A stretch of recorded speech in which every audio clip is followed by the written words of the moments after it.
As of January 12 po ma'am ay umabot na po sa 674 ang mga na-recall po na protective security personnel from PSPG. At out of that figures po ay mga around 197 po na kandidato po ang natanggalan po ng protective security personnel po. Kinumpirma ng Philippine National Police na binawi na nila ang nasa 674 na mga tauhan nito na nagsisilbing bantay sa ilang mga personalidad, politiko at government officials kaugnay sa nalalapit na halalan. Ayon kay Police Regional Office 3 Director at PNP Spokesperson Police Brigadier General Jean Fajardo, 445 ang tinanggal sa mga government officials, 228 ang binawi sa mga private individuals at 197 naman ang inalis sa mga kandidato. Sinabi ni Brigadier General Fajardo, sakaling matindi ang banta o mayroong banta sa buhay ng isang individual, binibigyan ito ng isang buwang ekstensyon ng PNP bago tanggalan ng escort hanggat inaayos ang aplikasyon para sa otorisasyon mula sa COMELEC. Ay meron naman pong kapangyarihan po ang PNP po na mag-issue po ng temporary authority po to avail po ng security detail dahil hindi rin naman po natin pwedeng ipagwalang bahala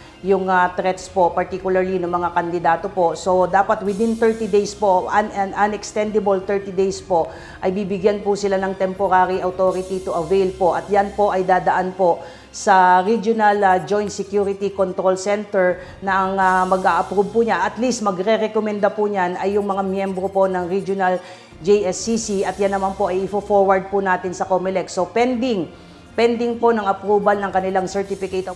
Maaari din aniyang kumuha ang mga ito ng protective agents sa mga lisensyado at pribadong security agency, subalit papayagan lamang ito ng maximum na 2 bantay. Assuming po na na-deny po yan for valid reason po, ay pwede po silang mag-reapply uli if they wish to avail the services po ng protection agent na tinatawag po natin. Pero yan pong mga protection agent po na yan ay dapat po ay may hawak po sila na lisensya to exercise their profession po at dapat ay sila po ay empleyado po ng mga tinatawag po natin ng mga private detective agencies. Other than that po, mga individual na mga private individuals po ay hindi po pwedeng gawing bodyguard po ng sinumang tatakbo, especially while we are under the COMELEC election election period po.